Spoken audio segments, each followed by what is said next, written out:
Hello and welcome to the BYU Library Family History webinar. We're glad you could join us today. I'm Olivia Tuller and I'll be your host for this webinar. If you have technical difficulties during the webinar, please use the chat box and I can address your concerns. You are welcome to use the chat box during the webinar for comments, insights, and questions. However, all questions will be addressed at the end of the presentation. Our next webinar is on March 16th with Bob Taylor. He will be giving a presentation entitled, What's New in the Family History Guide? If you would like to access a previous webinar, please visit our webinar index on our website or search on our YouTube channel. All of our webinars are recorded and uploaded by the following Monday for your convenience. We also post links to recordings and other updates on our Facebook and Twitter accounts. For today's webinar, we are pleased to hear from Kathryn Grant, who will be giving a presentation on Family Tree Reason Statements Made Easy. Before we begin, here's a little bit about Kathryn. After years on the sidelines, Kathryn began doing family history. Somewhat to her surprise, she discovered that she loved it. Her specialty is helping new family historians find success and maybe even avoid some of the mistakes she's made. Kathryn teaches Sunday classes at the BYU Family History Library and presents at other family history events.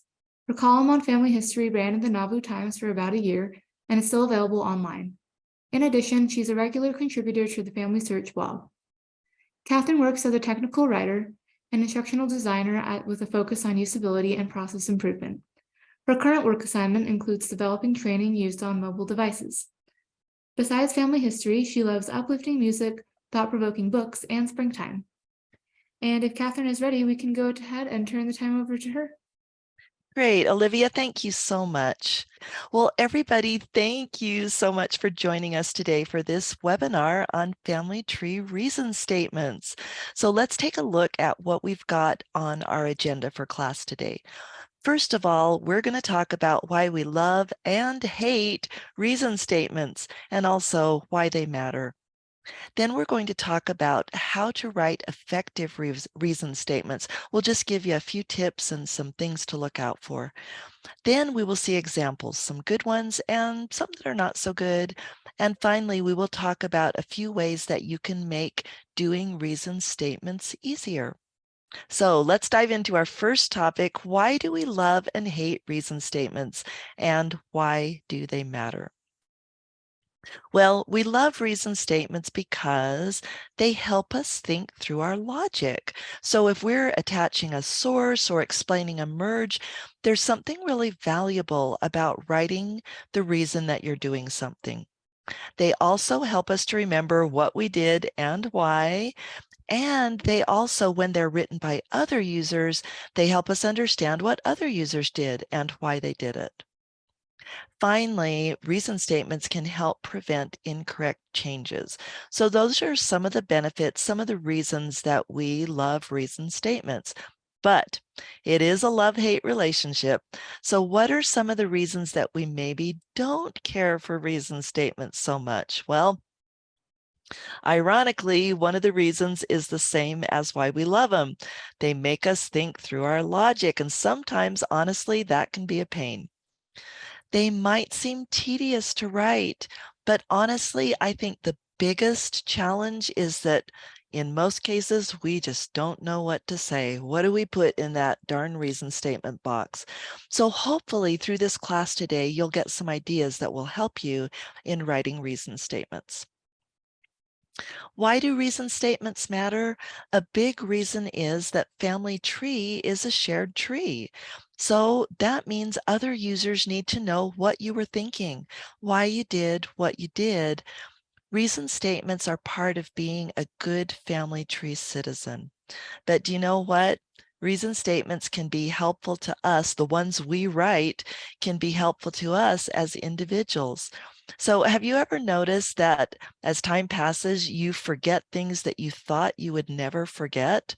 So the reason that you do stuff in Family Tree is one of those things.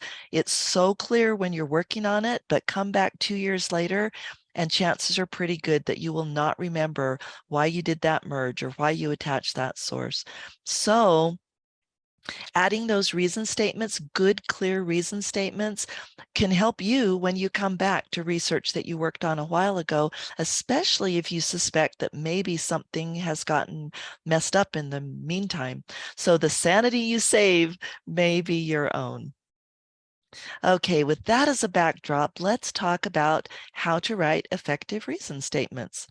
Here are 4 qualities of effective reason statements. First, they're relevant. They actually do provide a reason.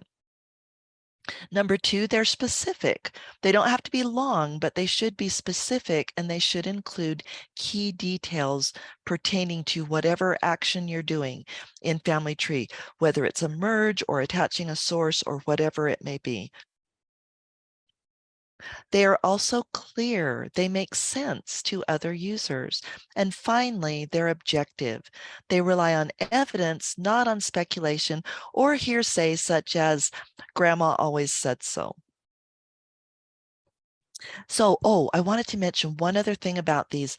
In a few slides, we're going to be seeing some examples, both good and bad, of reason statements. For the bad ones, I would invite you all to keep these 4 items in mind: relevant, specific, clear, and objective, and then look at the reason statements that maybe aren't the best and see where they might not have followed these 4 or might not have met these 4 criteria. So here are a few tips for writing effective reason statements. The first one might be surprising, and it is to use complete sentences.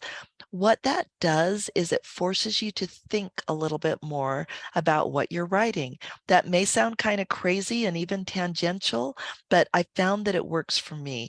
That reminds me, I should say one thing. These are not Family Search policies or rules. They're not rules of the Church of Jesus Christ of Latter-day Saints. These, I'm just sharing them with you as a friend, as a fellow Family Tree user, and take them for what they're worth. Hopefully they will be helpful to you. But I wanted to be really clear that these aren't some kind of official policies. This is just, I guess, my best advice and recommendations on reason statements. So I think you'll find in most cases that using complete sentences will help. Also, focus on the ancestor and the sources. I was working with a user not too long ago, and the user was frustrated at a change that somebody had made. So in the reason statement, they kind of wanted to put a little rant about why the thing that this other person had done had not been right. And I just kind of gently said, well, I understand that you're frustrated. I totally get that. But the reason statement box is not the place to express your frustration. So focus on the ancestor and the sources, keep it neutral and objective, and it will be a much better reason statement. Number 3, if you infer information, explain how and why. So an example is, say, on an English marriage registration, it will give the registration district, which implies the county. And if I use that in conjunction, say, with census records, I can make a pretty good inference. But I think it's fair to other users to tell them if it's only an inference, you're assuming it from other information rather than having a direct source. So for sure, make a note if you infer information. And then finally, explain any conflicting information. So here is an actual example. Suppose there's a woman and she marries a first husband. She marries a man named Bescaby, and they have some kids. Later, he dies, and she marries a man named Gunton. And so in the census records, after her second marriage, most of the time, the children from her first marriage show up with the surname of Bescaby because that is their legal name.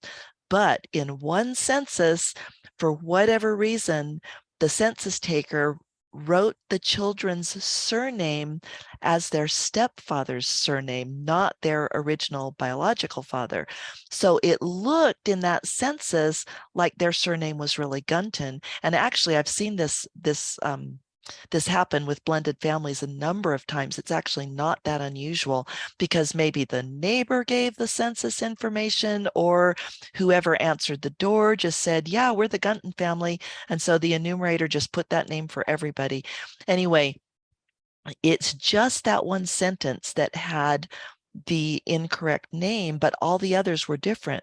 Well, you can imagine if somebody looked through the sources and saw that the surname of the children was different in that one source, they might go, wait a minute, this source is not for this person, the surname's wrong. And so if there are those types of conflicts or mistakes, reason statements are a great place to explain them. Okay, with that as a backdrop, I see that we've got a question in the Q&A, and since we're at a section break, let me just open that up. So Teresa says, or Teresa, however your name is pronounced, I wish we could talk in person. She says, I often use the Family Search citation as a reason statement. Do you think this is a good idea when appropriate? So that is a really good question. To my memory, the citation shows up automatically. No, do you know what? I'm wrong about that. I'm envisioning the record details page. The citation shows up there. The one concern I have about that is that the citation is not a reason why the information is correct. So if you do choose to put the citation there, and gosh, I wish I had the screen in front of me. I think that a user can click that source and get to the citation. So repeating it in the reason statement might not really be that helpful. It might be redundant. But then also, even if you do put it there, I would definitely put a reason statement as well as the citation. So thank you for asking that question. That's a good question. Okay, let's look at some examples and remember to, oh, we've got one more thing in the Q&A before we go on. Gordon, my cousin Gordon, hi Gordon. Gordon said it would be neat if you could put a link to the research log you've worked on so others can see the whole story. Gordon, that is a fantastic idea and it's actually possible. So in this webinar, we're not going to get into attaching sources, but just as a quick example, since that's such a good idea, suppose that you had a Google Doc with your research log. Well, you can go into the source tab and you can create a source and you can put the link to your research log in that source.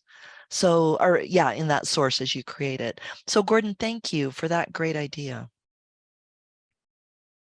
Okay, so as we look at these examples, think back to our 4 criteria. Let me just pop those up on the screen again, because I'm a visual person in many ways. So to have them in front of me is helpful. We want to look at these reason statements and say, are they relevant? Do they really provide a reason? Are they specific? Are they clear? And are they objective? So let's take a look. These are actual examples. Okay, this is what somebody put to justify this birth date and this birthplace. I wanted to. I'm not quite sure what they were thinking, but this was the reason statement they gave for the information being correct. This is another one of my favorites. The person probably, and I empathize with her, she probably got to the reason statement box and said, I have no clue what to put. I want to move on. So I'm just going to type yep. And she did. The trouble was both these sources, some of you might recognize this from one of our troubleshooting webinars. Both of these sources did not apply to the person she was attaching them. Sorry, the source here is, I think this was a census. This is actually not a source, this is a residence, but it came from a census, and both of these items actually didn't apply to the person that they were being put with. So I just have to wonder if maybe this other user, I know she had good intentions, I don't have any doubt about that, but I wonder if she had taken some time to think through the reason, it might have prevented her from attaching an incorrect source and an incorrect residence. Whoops, sorry, got a little bit ahead there. I need to take a drink, just a second.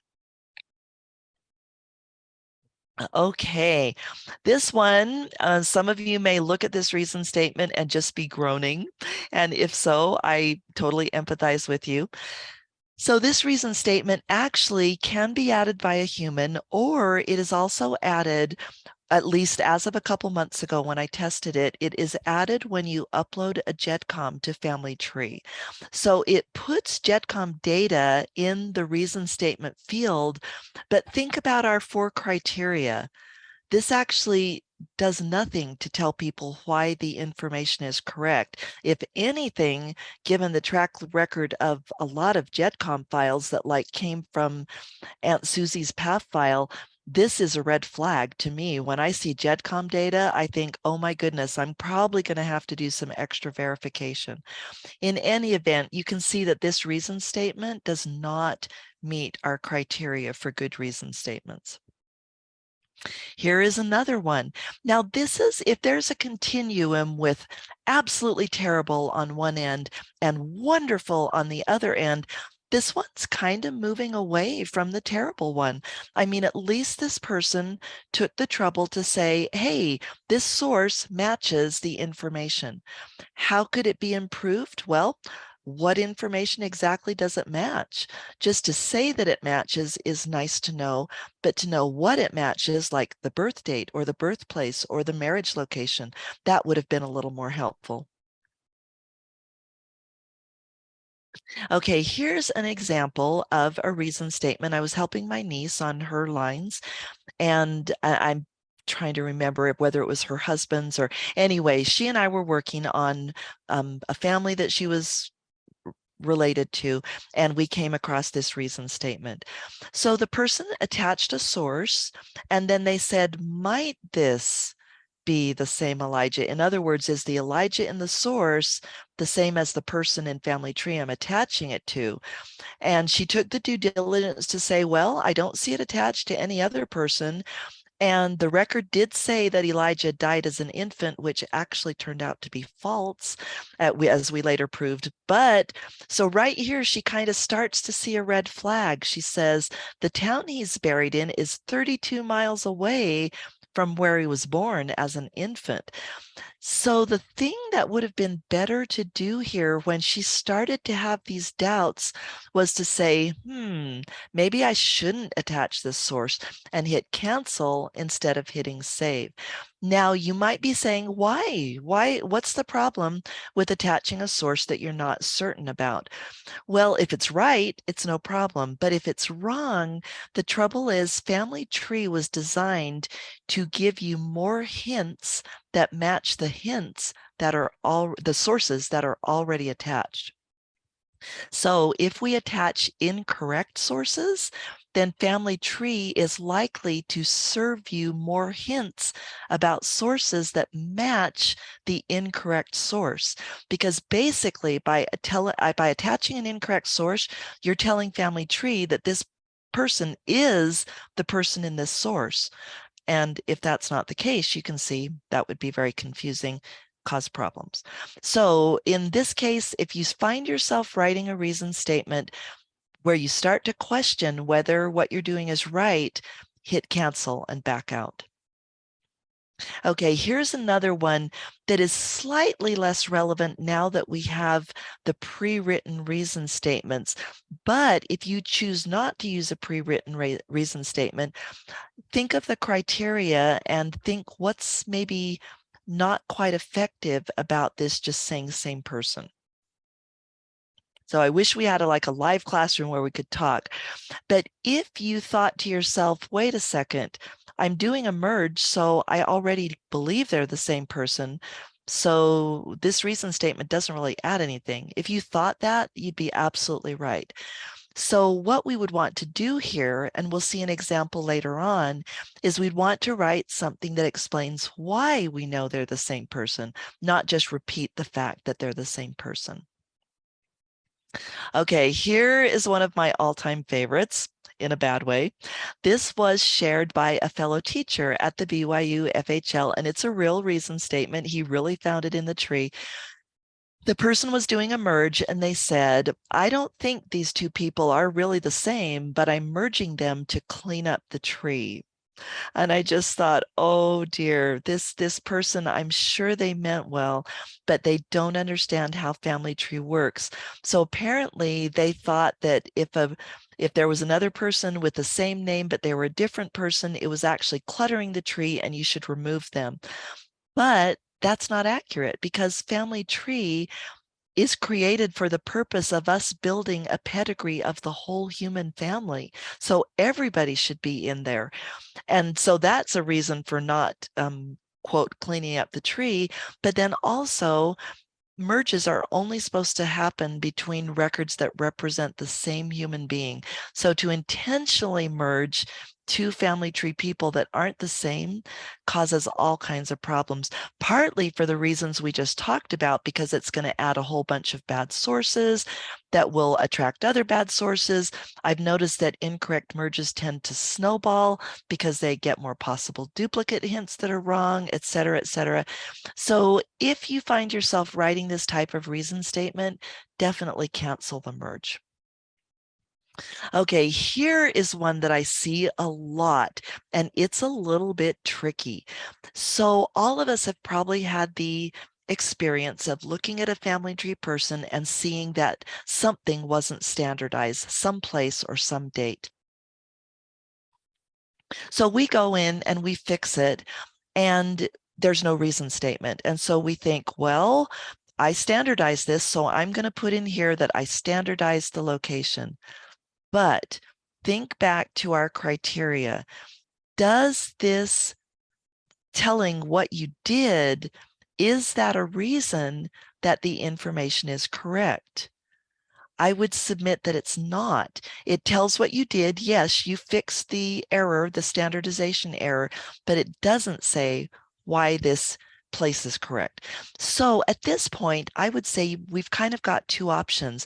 One is you can just standardize it, save it, and leave it without a reason statement, because maybe you didn't do the research, you just noticed the standardization error.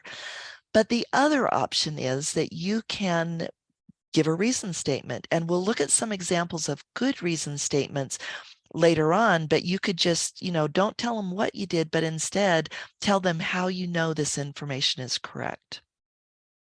And this is my last one. We're going to end up with a little bit of a humorous one shared with me by my friend Janine. So one night we were doing family history as some friends together, and she just started laughing. And we're all, Janine, what's up? What's so funny? And she showed us.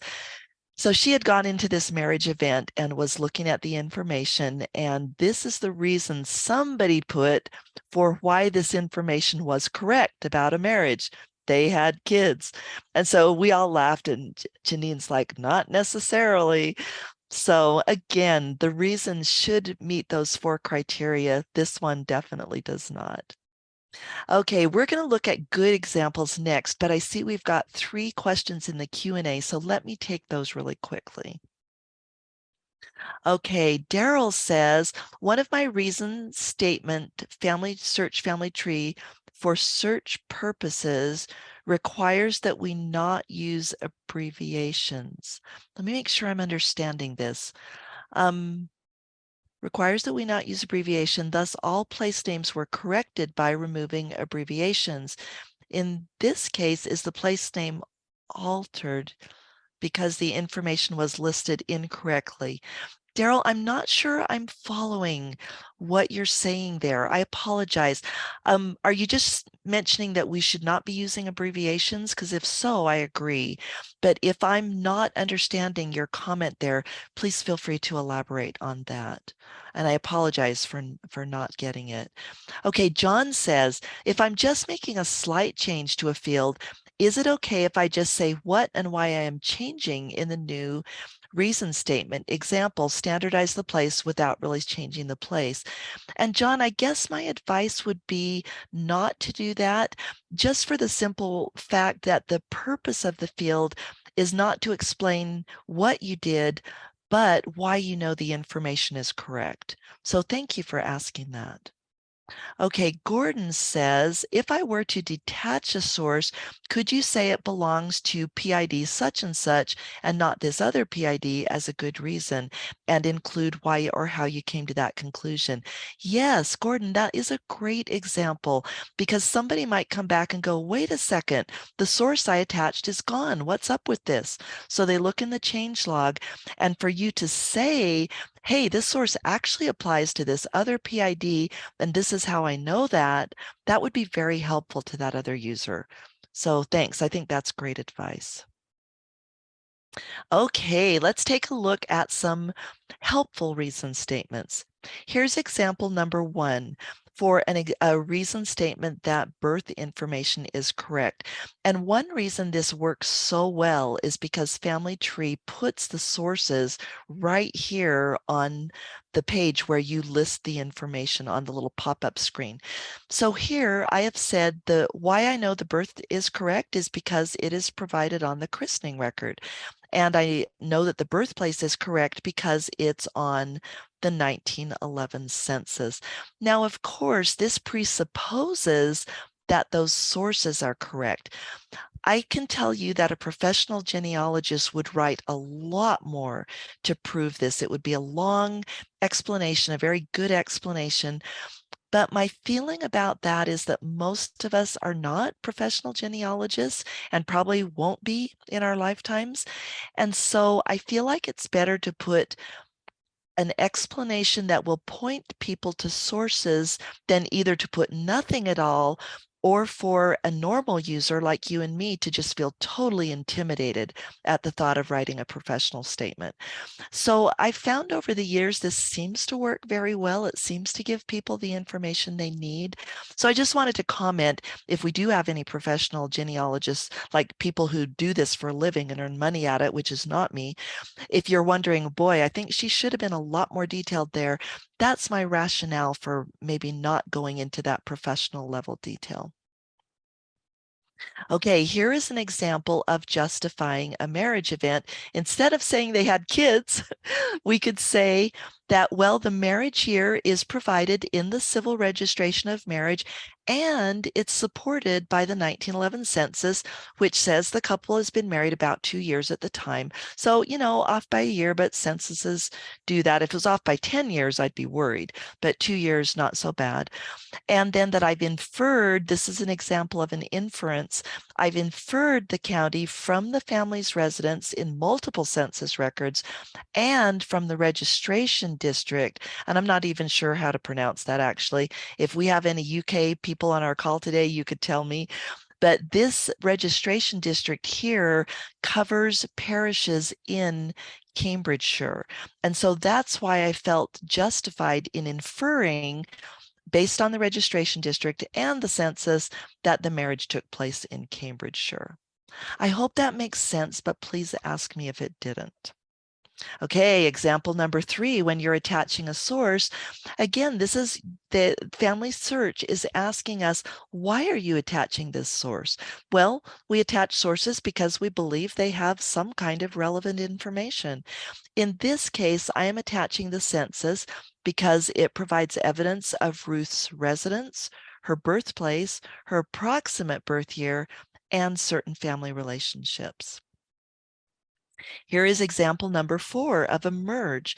So in this one, John Bescaby, I'm merging these two PIDs.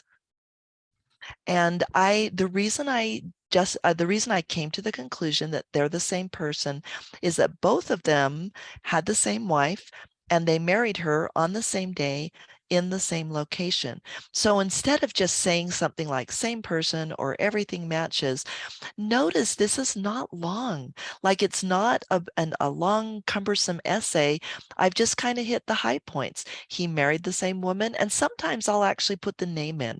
The same woman. What's a good Millicent Spray is one of our John Bescobys. I have a bazillion John Bescoby, but I do remember that one John Bescoby married a Millicent Spray. So I might say married the same woman, comma, Millicent Spray, comma, on the same day in the same location. So I could put a little more detail in there as far as the actual date or actual location. But do you see how this provides a good justification for why I'm doing the merge? It shows that I've thought through why these two guys really do appear to be the same person. Okay, I think we've got one more. Here's an example for not a match. When you know how when Family Search will sometimes suggest a source to you, you'll look at the source and you'll go, nope, that doesn't apply to my guy. That's different. Even though it's the same name, the source is not the right source. So this happened one day on my relative John Goodwin. I got a hint for, or excuse me, James Goodwin. I got a hint for another James Goodwin in the 1881 census, but as I looked at it, it became obvious that it was not an applicable source. So in this case, this is one of the more detailed types of reason statements. The reason I make them a little more detailed is that I want to compare the two people. So I want to be very clear about why the source doesn't match this person in family tree. So I use the PID, and this is a good tip. I always include the full name and the PID just so it's absolutely clear who we're talking about. So I said, this guy, James, was born in Surfleet, Lincolnshire. He was an engine driver according to his marriage record. However, the James Goodwin, even though it's the same name, in this census hint was born in Cheshire. So he's not even in the same county, and he's a fisherman, not an engine driver. And also all the kids in the census were totally different than the kids that we had attached to James Goodwin. So do you see we're just, again, kind of hitting the high points there. Different county, different occupation, and different kids. And that's how I know that this census source does not apply to this person in family tree. Okay, if you're ever writing a reason statement and you're frustrated at the little box, there is this magical handle in the lower right-hand corner of the screen. And if you click and drag it, it makes the box bigger. Now this, you might recognize that this is actually an older screenshot. The person page has recently been redesigned.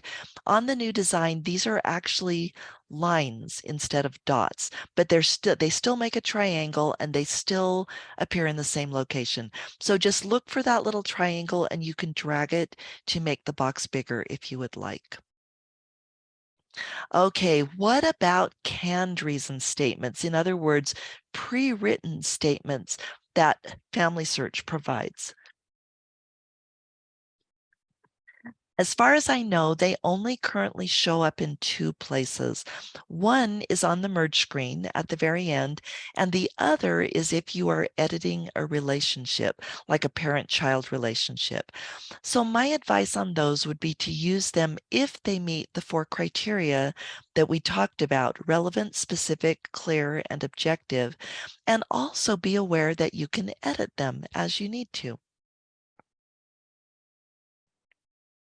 So let's take a look at the merge reason statements.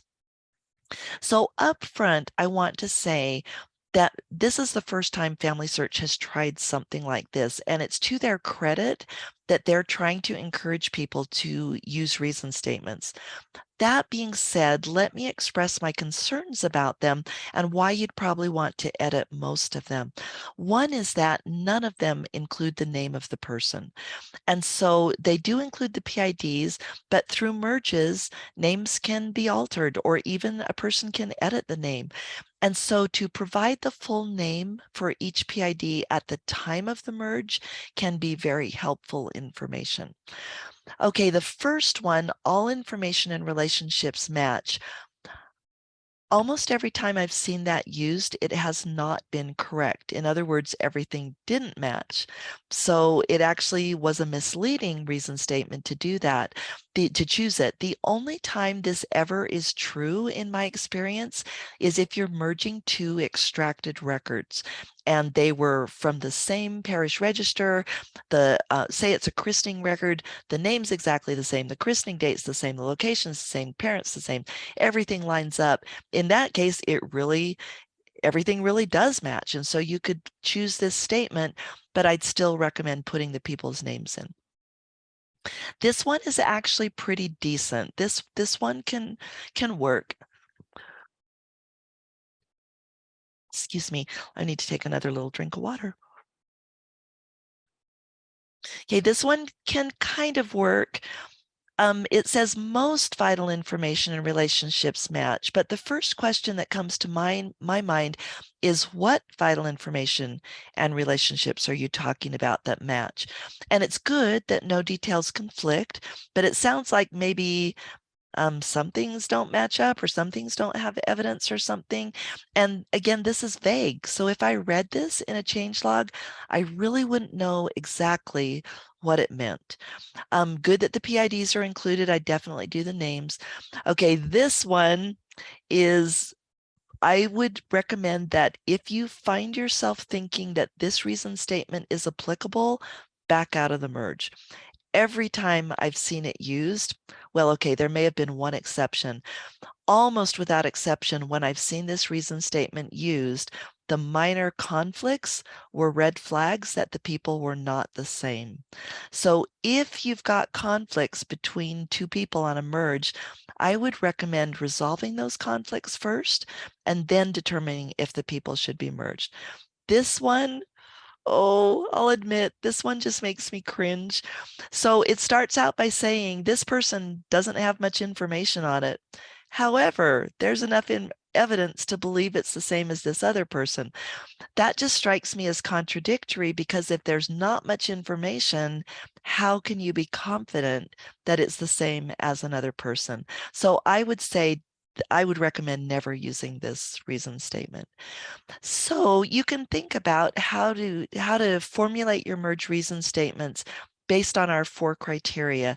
And I feel like this one that we reviewed in a good example hits all 4 of those criteria. So just some thoughts for when you're doing reason statements. And admittedly, it does take a little more time and thought to put in this type of reason statement, but the advantage is that when you or someone else sees that reason statement in the changelog, you'll have a very clear picture of why the merge was done.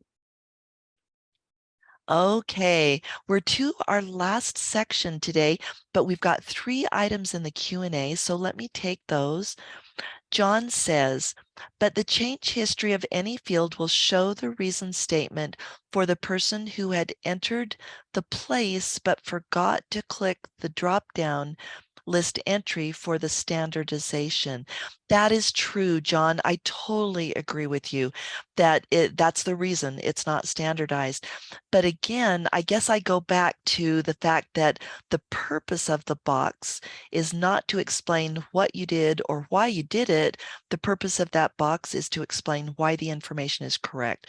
So if the person who put the previous incorrectly standardized stuff in there didn't put a reason, then I would actually put a reason that it is correct. I personally do a little bit of research and say, oh, okay, this birthplace shows up in all of the census records, all the ones that you see over on the right-hand side, or this birth date actually appears in the 1939 register or whatever.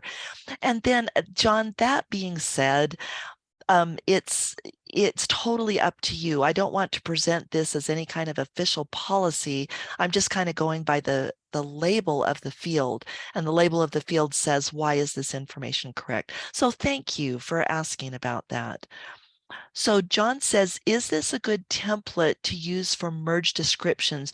John, I apologize. I am not sure what you mean by template. Oh, maybe you're talking about the information that you pasted in below. And I don't think anybody else can see the Q&A, if I'm not mistaken. So the template says this suggested duplicate record, and you paste in the full name and birth and PID, had the same, and then there's a placeholder for vitals, date, places, the same as this other PID, and the relations were the same or similar. But it had no, so this template actually, do you know what I'm going to do, John? I am going to paste this into the chat so that people can see this template. So that's what John put in the Q&A. And this type of verbiage could be very helpful as a guide for what to put in a merge statement. And you could just delete whatever wasn't relevant, like maybe this part, but it had no whatever. Well, maybe everything was fine and there were no exceptions, so you could delete that part. But yeah, John, just looking over this looks like a great template to follow for a merge statement. So thank you for sharing that. Okay, for the last part of our webinar today, I wanted to talk about sometimes we use, well, often actually, if you do a lot of family history, you'll find yourself using the same reason statements over and over and over. That can get a little bit tedious, right? And so how can you, what would be a good way, and John kind of alluded to this, that you can have some kind of a template to avoid having to type the same thing over and over and over again. So I wanted to share two options that let you kind of reuse reason statements. The first one that is very simple is that you could create a document like a Google Doc or a Word doc or something, and just put your most commonly used reason statements in it. Then whenever you need them, you copy and paste. The other thing you could do is use a form filler browser extension. And I think there are a couple of them out there, but I've settled on one called SimpleFill. And so I will illustrate how to use that one. So first of all, just to give you a visual on the reason statements, here's a document where I used to use this before I found SimpleFill. And so I'd have sections for events like there's burial. I don't know if you can see that, civil registration, christening, etc. And then I would put my reason statements for those items in that section of my document. Then when I needed it, I would just copy and paste. SimpleFill is a browser extension that is free, and it is available for Chrome and Firefox and Opera. Unfortunately, it's not available for other browsers, so that could be a limitation depending on which browser you use. In the demo that I'm going to show you right now, it's going to show Firefox, but the other screens are similar. Okay, this I also wanted to explain. What I'm going to show here is after you've already installed the browser extension, so you can kind of decide, oh, does this even look, is this something I even want to check out? Because if you don't, there's no sense in showing the installation instructions. So first I'll show how it works, and then I'll show installation in case you feel like it would be helpful. So once you've installed it, when you right-click in a reason statement, and I should comment too, this was not made for reason statements in Family Tree. This is just a form filler. You can use it for tax forms. You can use it, what else would be an example of something that you fill out? Anything that maybe requires your name and address. Basically, this is just a web form filler. But the cool thing about it is you can define your own things that you want to go in it. And in my case, I've defined a bunch of reason statements for Family Tree. So what you do to put in a reason statement is you right-click in the reason statement form field, you get your right-click menu or your context menu, and after you've installed it, this little SimpleFill option shows up. So you click it, and then you get a list of your predefined reason statements. You click whichever one you want, and then it shows up in the reason statement field. The trick here is on the source linker page, for whatever reason, if you use source, I actually don't know if this is the same with copying and pasting from a Google Doc. I'll have to check that out. But I do know with SimpleFill, if you use SimpleFill to insert the first reason statement on the source linker, it will not save it unless you make at least one edit. So normally I will delete the full stop and retype it. And that's enough of an edit. And then I'll click attach and it will save it. And you know how the source linker lets you attach the same census to multiple people on the screen? So once you have edited the first reason, then you don't have to edit anymore. You just click compare, attach, and it will save it correctly. Okay, so speaking of attach, after you've inserted and made your little edit, you click attach and the reason statement appears for that source. So if you're interested in using this type of browser extension, oh, I need to give you a caveat about this. So I was teaching about SimpleFill about 3 weeks ago at a family search center. I keep wanting to call them family history centers, but family search center. And there was a family search employee there. And he said, I should let you know that we are looking at security in browsers. And he said, I'm not telling you that this is not going to work, but what I am saying is that in the future, we may be tightening up security on browsers, and there's a chance that some extensions will not work. So for me, this is convenient enough that I'm going to use it until it stops working, if that time ever comes, and it may not.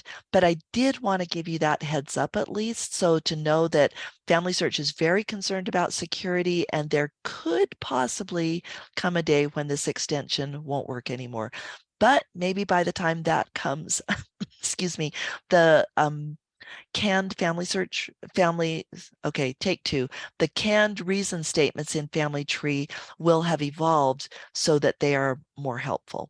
So if you want to install it, you go to this URL, and in fact, I could actually paste this into the chat.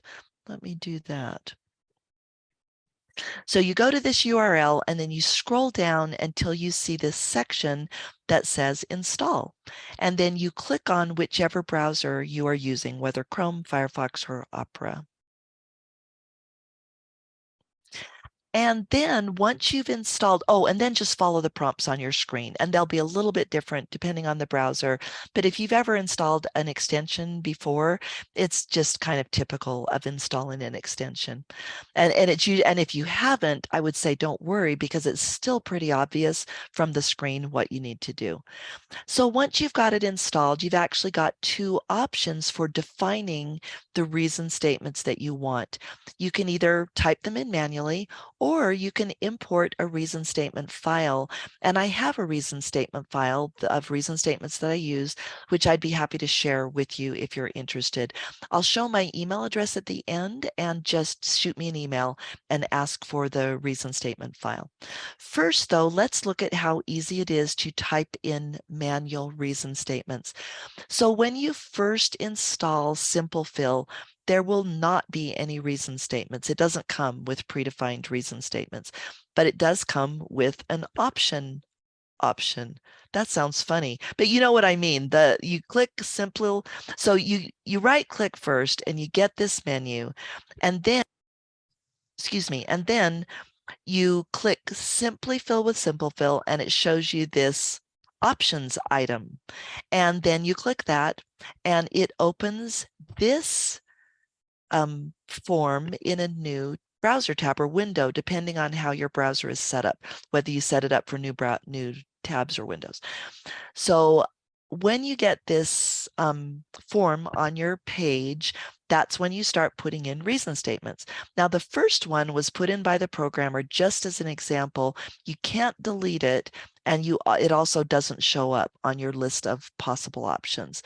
So the first thing you do is in the name column, actually, I guess name is defining what he put over here. So I take that back. It's not really a name column, but in this first column, just put a name for the reason statement, something descriptive.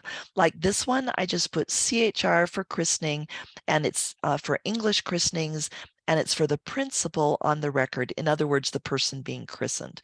So you just type that short descriptive name, then you go over to the next field and you type in the reason statement that you want to show up for a christening.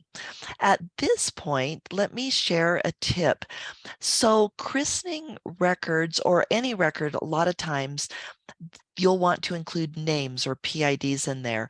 And of course, this reason statement, it is what it is. It doesn't have the ability for you to, say, I want to put in, at least not an automatic ability to pull in a PID or a date or whatever.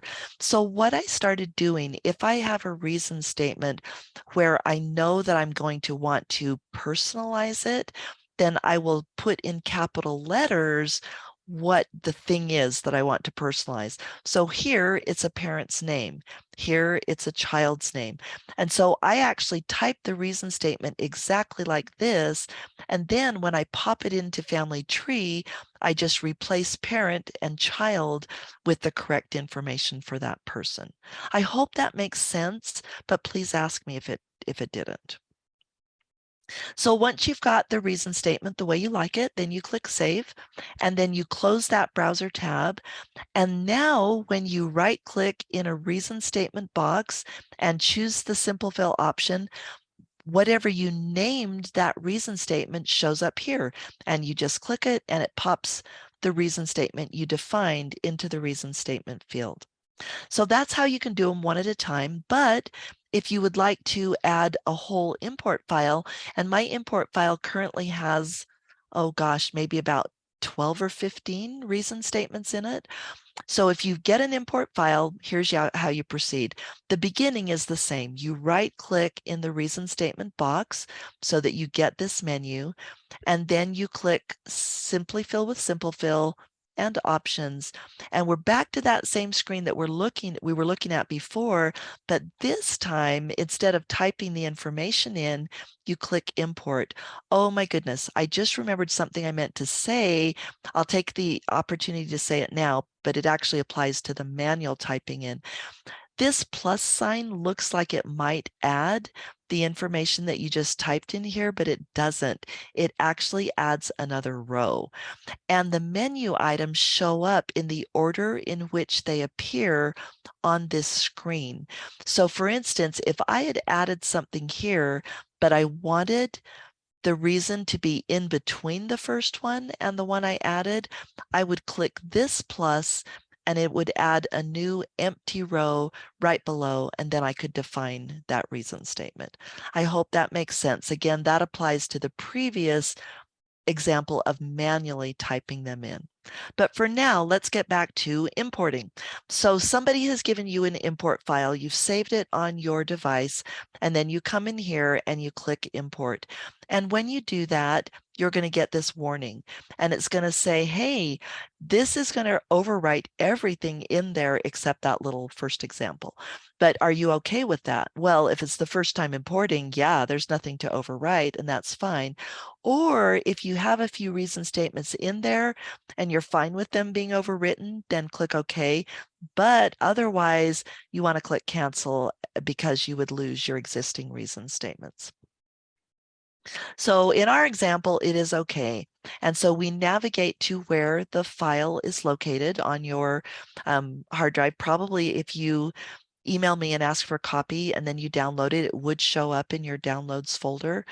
And then you can either double click the file or you can click the file and click open, but that selects the file. And then what you'll see is all those reason statements will populate into that SimpleFill screen. And then you just click save, and then all those reason statements show up whenever you use SimpleFill. So that brings us to the end of our webinar today. By way of summary, reason statements help you and others as you work in Family Tree. Effective reason statements are relevant, specific, clear, and objective. Many reason statements can follow a standard format. And so a file of reason statements or using an extension like SimpleFill can make it easier to add those reason statements.